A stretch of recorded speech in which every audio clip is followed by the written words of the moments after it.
आप सुन रहे हैं के ढाका क्लासेस। आज हम भारतीय संविधान के एक बहुत ही महत्वपूर्ण हिस्से पर मतलब गहराई से बात करेंगे। ये है भाग 3 यानी हमारे मूल अधिकार। लेकिन देखिए, हम इसे सिर्फ एक लिस्ट की तरह नहीं पढ़ेंगे, हम एक कहानी को समझेंगे। और ये कहानी है एक बहुत ही कह सकते हैं नाजुक संतुलन की। सही बात है। एक तरफ व्यक्ति की निजी आस्था, दूसरी तरफ एक समुदाय के सामुदायिक अधिकार और फिर एक धर्मनिरपेक्ष राज्य की सीमाएं। इन सब के बीच का संतुलन। आज का हमारा फोकस रहेगा अनुच्छेद 25 से 35 पर। जी। आरईटी, आरपीएससी और स्कूल व्याख्याता जैसी परीक्षाओं के लिए ये हिस्सा मतलब बहुत ही जरूरी है। तो चलिए इस संतुलन की परतों को खोलते हैं और देखते हैं कि हमारा संविधान कैसे इन रिश्तों को परिभाषित करता है। तो उस कहानी की शुरुआत करते हैं सबसे बुनियादी इकाई से। व्यक्ति से। हाँ, एक व्यक्ति से। अनुच्छेद 25 जो एक व्यक्ति को धार्मिक स्वतंत्रता का अधिकार देता है, इसका असल में मतलब क्या है? इसका मतलब बहुत गहरा है।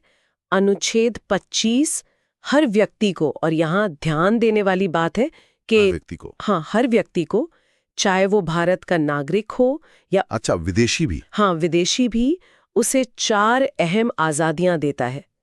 पहली है अंतःकरण की स्वतंत्रता, यानी आप मन ही मन किसी भी ईश्वर या शक्ति को मान सकते हैं या चाहें तो नास्तिक भी रह सकते हैं। दूसरी, किसी भी धर्म को मानने का अधिकार।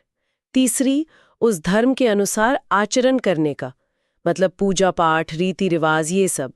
और चौथी, अपने धर्म का प्रचार करने का अधिकार। तो ये एक बहुत ही व्यक्तिगत, एक इंडिविजुअल राइट हुआ। बिल्कुल, ये एक बहुत ही व्यक्तिगत अधिकार है। लेकिन क्या ये अधिकार असीमित है? मतलब क्या कोई अपने धर्म के नाम पर कुछ भी कर सकता है? नहीं, बिल्कुल नहीं। और यहीं से वो संतुलन वाली बात शुरू होती है जिसका जिक्र आपने किया था। अच्छा। संविधान इस अधिकार पर 3 तर्कसंगत सीमाएं लगाता है: लोक व्यवस्था, सदाचार और स्वास्थ्य। लोक व्यवस्था, सदाचार और स्वास्थ्य। जी, इसका मतलब ये है कि कोई धर्म के नाम पर ऐसी प्रथा नहीं चला सकता जिससे समाज में मान लीजिए दंगे भड़कें, वो लोक व्यवस्था का उल्लंघन होगा। या कोई ऐसी प्रथा जो अनैतिक हो या जिससे किसी के स्वास्थ्य को सीधा खतरा हो। तो इन आधारों पर राज्य दखल दे सकता है? हाँ, राज्य दखल दे सकता है। एक मिनट, ये तो दिलचस्प है। इसका मतलब राज्य धर्म के मामलों में भी हस्तक्षेप कर सकता है अगर उसे लगे कि कोई सामाजिक सुधार जरूरी है। क्या इसका कोई उदाहरण है? बिल्कुल, और ये अनुच्छेद 25 का सबसे महत्वपूर्ण पहलू है। अनुच्छेद 25(2) साफ कहता है कि राज्य को 2 शक्तियां हैं। पहली, वो धर्म से जुड़ी किसी भी आर्थिक, राजनीतिक या दूसरी सांसारिक गतिविधि को नियंत्रित कर सकता है। और दूसरी, वो सामाजिक कल्याण और सुधार के लिए कानून बना सकता है। अच्छा। इसका सबसे बड़ा उदाहरण है मंदिरों में सभी जातियों के प्रवेश को कानूनी मान्यता देना। ये एक सामाजिक सुधार था और राज्य ने इसे लागू करने के लिए कानून बनाया। समझ गया। और इसी अनुच्छेद में सिखों के कृपाण रखने और हिंदू शब्द की परिभाषा को लेकर भी कुछ खास बातें हैं। ये परीक्षाओं में अक्सर पूछी जाती हैं। हाँ, वो 2 स्पष्टीकरण बहुत महत्वपूर्ण हैं। पहला, सिख धर्म के अनुयायियों का कृपाण धारण करना और लेकर चलना उनके धार्मिक आचरण का हिस्सा माना गया है। ठीक है। और दूसरा, जब इस अनुच्छेद में हिंदू शब्द का इस्तेमाल होता है तो कानूनी तौर पर उसमें सिख, जैन और बौद्ध धर्म के लोग भी शामिल माने जाते हैं। ठीक है। तो अनुच्छेद 25 एक व्यक्ति के धार्मिक विश्वास की रक्षा करता है, लेकिन धर्म तो अक्सर सामूहिक रूप से निभाया जाता है। सही बात है। जैसे मंदिर, मस्जिद या कोई ट्रस्ट।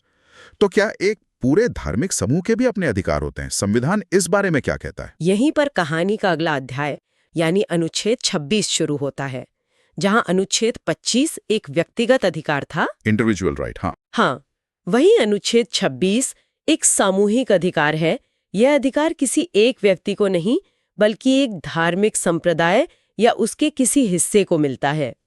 और इस सामूहिक अधिकार में क्या क्या शामिल है? इसके तहत एक धार्मिक समूह को आप कह सकती हैं 4 मुख्य अधिकार मिलते हैं। इन्हें एक संस्था के 4 स्तंभों की तरह देख सकते हैं। पहला, वो धार्मिक और सामाजिक कार्यों के लिए अपनी संस्थाएं बना सकते हैं, उन्हें चला सकते हैं। दूसरा, वे अपने धर्म से जुड़े मामलों का प्रबंधन खुद कर सकते हैं। अच्छा। तीसरा, वे चल और अचल संपत्ति मतलब जमीन, इमारतें वगैरह खरीद सकते हैं, अपने पास रख सकते हैं। और चौथा, वे संपत्ति का प्रशासन कानून के दायरे में रहकर कर सकते हैं। तो क्या इन सामूहिक अधिकारों पर भी वही सीमाएं लागू होती हैं? लोक व्यवस्था, सदाचार और स्वास्थ्य वाली? जी हाँ, बिल्कुल। राज्य इन 3 आधारों पर धार्मिक समूहों के मामलों में भी हस्तक्षेप कर सकता है। तो संक्षेप में, और ये परीक्षा के लिए एक बहुत महत्वपूर्ण अंतर है। हाँ, ये जरूरी है। अनुच्छेद 25 व्यक्ति की आज़ादी की बात करता है, जबकि अनुच्छेद 26 पूरे समूह की आज़ादी की। एक इंडिविजुअल है, दूसरा कलेक्टिव। धर्म की बात हो गई, व्यक्ति और समूह के अधिकारों की भी। पर धर्म, पैसा और शिक्षा, इनका क्या रिश्ता है? अक्सर ये तीनों चीजें एक साथ आती हैं। संविधान इसे कैसे नियंत्रित करता है? संविधान ने इस पर बहुत साफ लकीरें खींची हैं। अनुच्छेद 27 पैसे की बात करता है। टैक्स की? हाँ, टैक्स। इसका मतलब सीधा सा है, सरकार किसी एक धर्म को बढ़ावा देने के लिए आपकी जेब से टैक्स का पैसा नहीं ले सकती। राज्य धर्म के नाम पर कर यानी टैक्स नहीं लगा सकता। पर हमने देखा है कि कई धार्मिक स्थलों पर टिकट या पर्ची कटती है। वो क्या है फिर? ये एक बहुत अच्छा सवाल है, और यही कर और शुल्क का अंतर समझना जरूरी है। टैक्स और फीस का अंतर? राज्य कर टैक्स नहीं ले सकता, लेकिन शुल्क फी ले सकता है। शुल्क किसी विशेष सेवा के बदले में लिया जाता है।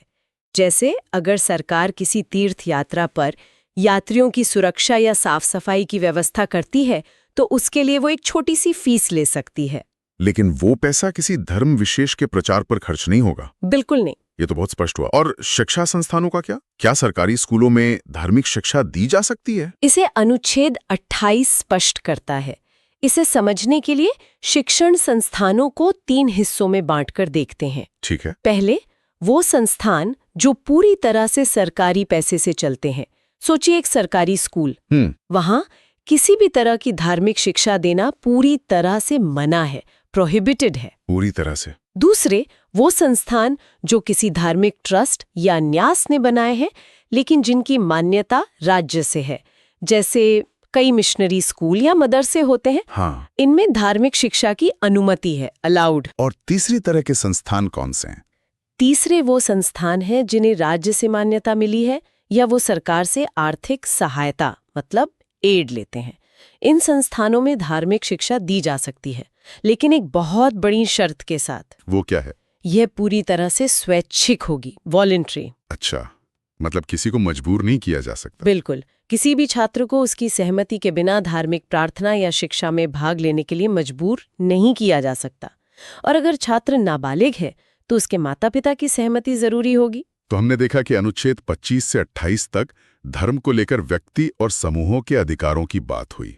लेकिन भारत की खूबसूरती तो इसकी विविधता में है। जी हाँ, और संविधान इस बात को पहचानता है। समाज में कुछ वर्ग ऐसे होते हैं जिनकी भाषा, लिपि या संस्कृति अलग होती है। अल्पसंख्यक। हाँ, अल्पसंख्यक। उनके हितों की रक्षा के लिए संविधान क्या विशेष प्रावधान करता है? यहीं से मुझे लगता है अनुच्छेद 29 की कहानी शुरू होती है। बिल्कुल। अनुच्छेद 29 अल्पसंख्यकों के साथ साथ सभी नागरिकों के सांस्कृतिक और शैक्षिक अधिकारों की नींव रखता है।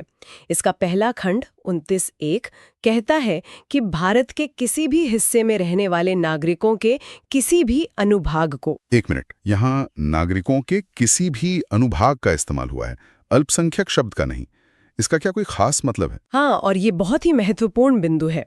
सुप्रीम कोर्ट ने इसकी व्याख्या करते हुए कहा है कि अनुच्छेद 29 का दायरा सिर्फ अल्पसंख्यकों तक सीमित नहीं है। अच्छा। किसी भी अनुभाग में बहुसंख्यक भी आ सकते हैं। उदाहरण के लिए, अगर किसी राज्य में हिंदी बोलने वाले बहुसंख्यक हैं, लेकिन उस राज्य के किसी एक जिले में भी अल्पसंख्यक हो जाए, तो वे भी अपनी भाषा और संस्कृति की रक्षा के लिए इस अनुच्छेद का सहारा ले सकते हैं। ये तो बहुत दिलचस्प है। अच्छा, और इसका दूसरा खंड क्या कहता है? अनुच्छेद 29(2) कहता है कि कोई भी शिक्षण संस्थान जो सरकार द्वारा चलाया जा रहा है या सरकार से मदद ले रहा है, वो किसी भी नागरिक को सिर्फ धर्म, मूलवंश, जाति या भाषा के आधार पर दाखला देने से मना नहीं कर सकता। ये समानता को सुनिश्चित करता है? जी। तो अगर अनुच्छेद 29 सभी के लिए है, तो फिर विशेष रूप से अल्पसंख्यकों को क्या अधिकार दिया गया है? ये विशेष अधिकार मिलता है अनुच्छेद 30 में। के ढाका क्लासेस के माध्यम से समझते हैं कि ये अनुच्छेद केवल 2 तरह के अल्पसंख्यकों पर लागू होता है, धार्मिक अल्पसंख्यक जैसे मुस्लिम, सिख, ईसाई, हाँ, और भाषाई अल्पसंख्यक जैसे किसी राज्य में तमिल या बंगाली बोलने वाले लोग। ठीक है। ये अनुच्छेद उन्हें 2 बहुत बड़े अधिकार देता है। पहला, वे अपनी पसंद के शिक्षण संस्थानों की स्थापना कर सकते हैं, और दूसरा, वे उन संस्थानों का प्रशासन भी खुद कर सकते हैं। स्थापना और प्रशासन दोनों। और 44वें संविधान संशोधन ने इसमें एक और सुरक्षा कवच जोड़ा। अगर सरकार उनके द्वारा चलाए जा रहे संस्थान की संपत्ति का अधिग्रहण करती है तो उसे इतना मुआवजा देना होगा कि उनके ये अधिकार खत्म ना हो जाए। तो अगर हम परीक्षा के लिए इन दोनों में मुख्य अंतर को समझें तो वो क्या होगा? मुख्य अंतर ये है कि अनुच्छेद 29 एक तरह का सामान्य अधिकार है जो देश के हर नागरिक समूह को अपनी भाषा, संस्कृति बचाने का हक देता है। मतलब ये ज्यादा व्यापक है। हाँ, जबकि अनुच्छेद 30 एक विशेष अधिकार है जो सिर्फ धार्मिक और भाषाई अल्पसंख्यकों को अपने शिक्षण संस्थान खोलने और चलाने का हक देता है। चलिए अब उस अनुच्छेद पर आते हैं जो आज संविधान में कह सकते हैं मौजूद तो नहीं है पर उसकी छाया आज भी मौजूद है। मैं बात कर रहा हूं अनुच्छेद 31 यानी संपत्ति के अधिकार की। इसकी कहानी क्या है? अनुच्छेद 31 भारतीय संविधान के सबसे विवादित अनुच्छेदों में से एक रहा है। मूल रूप से ये संपत्ति के अधिकार को एक मूल अधिकार बनाता था, फंडामेंटल राइट। जी। लेकिन आज़ादी के बाद जब भूमि सुधार और जमींदारी उन्मूलन जैसे कानून आए तो ये अधिकार आड़े आने लगा। इसी वजह से 44वें संविधान संशोधन 1978 के द्वारा इसे मूल अधिकारों की सूची से हटा दिया गया। तो क्या अब संपत्ति का अधिकार खत्म हो गया? नहीं, खत्म नहीं हुआ है, बस उसका दर्जा बदल गया है। अब ये भाग 3 में मूल अधिकार न होकर भाग 12 में अनुच्छेद 301 के तहत एक कानूनी या विधिक अधिकार है। लीगल राइट है, फंडामेंटल राइट नहीं। बिल्कुल। इसका मतलब ये है कि सरकार आपकी संपत्ति कानून बनाकर ले सकती है, लेकिन मनमाने ढंग से नहीं। और अब इसके हनन पर आप सीधे सुप्रीम कोर्ट नहीं जा सकते, जैसा कि मूल अधिकारों के मामले में होता है। तो अब सबसे अहम सवाल पर आते हैं। हमने इतने सारे अधिकारों की बात की, धार्मिक, सांस्कृतिक, शैक्षिक, लेकिन अगर सरकार या कोई और इन अधिकारों को हमसे छीनने की कोशिश करे तो हमारे पास क्या उपाय है? इन अधिकारों का असली रक्षक कौन है? यह हमें संविधान की उस अनुच्छेद पर लाता है जिसे डॉक्टर B.R. अम्बेडकर ने संविधान की आत्मा और हृदय कहा था। अनुच्छेद 32। जी, अनुच्छेद 32 संवैधानिक उपचारों का अधिकार। संविधान की आत्मा और हृदय, ये बहुत बड़ी बात है। उन्होंने ऐसा क्यों कहा? आप कल्पना कीजिए कि आपको दुनिया के सारे अधिकार दे दिए जाएं, लेकिन अगर कोई उन्हें आपसे छीन ले तो आपके पास शिकायत करने की कोई जगह ना हो। तो वो अधिकार तो सिर्फ कागज पर रह जाएंगे। बिल्कुल, वो महज कागज पर लिखे शब्द रह जाएंगे। अनुच्छेद 32 वो चाबी है जो अधिकारों के इस खजाने को असलियत में खोलती है। ये खुद एक मूल अधिकार है जो हमारे बाकी मूल अधिकारों की गारंटी देता है। अच्छा, ये खुद में एक फंडामेंटल राइट है। जी हाँ, ये हमें अधिकार देता है कि अगर हमारे किसी भी मूल अधिकार का हनन होता है तो हम सीधे सुप्रीम कोर्ट का दरवाजा खटखटा सकते हैं। और तब सुप्रीम कोर्ट क्या करता है? सुप्रीम कोर्ट इन अधिकारों को लागू करवाने के लिए 5 तरह के विशेष आदेश जारी कर सकता है, जिन्हें रिट कहते हैं। ये बहुत शक्तिशाली उपकरण है। 5 तरह के रिट? जी, पहली है बंदी प्रत्यक्षीकरण, जिसका मतलब है शरीर को प्रस्तुत करो। अगर किसी को गैर कानूनी तरीके से हिरासत में लिया गया है तो कोर्ट यह रिट जारी करके उसे अपने सामने पेश करने का आदेश देता है। दूसरी है परमादेश, यानी हम आदेश देते हैं। जब कोई सरकारी अधिकारी या संस्था अपना कानूनी कर्तव्य पूरा नहीं कर रही हो तो कोर्ट उसे वो काम करने का आदेश देता है। अच्छा। तीसरी है प्रतिषेध, जिसका मतलब है रोकना। ये ऊपरी अदालत द्वारा निचली अदालत को तब जारी की जाती है जब वो अपने अधिकार क्षेत्र से बाहर जाकर किसी मामले की सुनवाई कर रही हो। और बाकी 2 कौन सी हैं? चौथी है उत्प्रेषण, सर्टियोरारी, जिसका मतलब है और अधिक सूचित कीजिए। इसके तहत सुप्रीम कोर्ट या हाई कोर्ट किसी निचली अदालत से किसी केस के कागजात अपने पास मंगवा सकता है ताकि फैसले की समीक्षा की जा सके। ठीक है। और 5वीं है अधिकार पृच्छा, क्वो वारेंटो, यानी आपका क्या अधिकार है। जब कोई व्यक्ति किसी ऐसे सार्वजनिक पद पर काम करने लगता है जिसका वो कानूनी हकदार नहीं है, तो कोर्ट इस रिट से उसके दावे की जांच करता है। तो क्या ये मूल अधिकार हमेशा हर स्थिति में लागू होते हैं या ऐसी भी कोई स्थिति है जहां इन पर रोक लगाई जा सकती है? हाँ, संविधान खुद ही कुछ विशेष परिस्थितियों का वर्णन करता है जहां इन अधिकारों को सीमित किया जा सकता है। अनुच्छेद 33 और 34 इसी बारे में है। अच्छा। अनुच्छेद 33 संसद को ये शक्ति देता है कि वो सशस्त्र बलों, अर्धसैनिक बलों, पुलिस और खुफिया एजेंसियों के सदस्यों के मूल अधिकारों पर रोक लगा सकती है। ऐसा क्यों? इसका उद्देश्य ये सुनिश्चित करना है कि उनमें अनुशासन बना रहे और वे अपने कर्तव्यों का ठीक से पालन कर सकें। जाहिर है, एक सैनिक को अभिव्यक्ति की उतनी आज़ादी नहीं मिल सकती जितनी एक आम नागरिक को मिलती है। सही बात है। और अनुच्छेद 34 वो मार्शल लॉ की बात करता है, उसका क्या मतलब है? अनुच्छेद 34 कहता है कि जब भारत के किसी भी क्षेत्र में मार्शल लॉ यानी सेना का कानून लागू हो, तो उस दौरान संसद कानून बनाकर मूल अधिकारों पर प्रतिबंध लगा सकती है। साथ ही मार्शल लॉ के दौरान व्यवस्था बनाए रखने के लिए किसी सरकारी कर्मचारी द्वारा किए गए काम को भी कानूनी वैधता दे सकती है। और इस सूची का अंतिम अनुच्छेद, अनुच्छेद 35, इसका क्या महत्व है? अनुच्छेद 35 एक तरह से इस पूरे भाग को समेटता है और एकरूपता सुनिश्चित करता है। ये साफ कहता है कि मूल अधिकारों से जुड़े कुछ खास मामलों पर कानून बनाने की शक्ति सिर्फ और सिर्फ भारत की संसद के पास होगी, राज्यों की विधानसभाओं के पास नहीं। जी नहीं, राज्यों के पास नहीं। जैसे अस्पृश्यता के लिए दंड तय करना, या मानव तस्करी के लिए, या फिर सशस्त्र बलों के अधिकारों को सीमित करना। ऐसा इसलिए किया गया ताकि पूरे देश में मूल अधिकारों को लेकर एक जैसा कानून लागू हो। बहुत बढ़िया। तो चलिए, जो कुछ हमने आज सीखा है उसे जल्दी से दोहरा लेते हैं। बिल्कुल। मुख्य बातें एक नज़र में। अनुच्छेद 25 से 28 हमें धार्मिक स्वतंत्रता का अधिकार देते हैं, जिसमें व्यक्तिगत और सामुदायिक दोनों अधिकार शामिल हैं। अनुच्छेद 29 और 30 देश की विविधता को पहचानते हुए संस्कृति और शिक्षा से जुड़े अधिकार देते हैं, खासकर अल्पसंख्यकों को।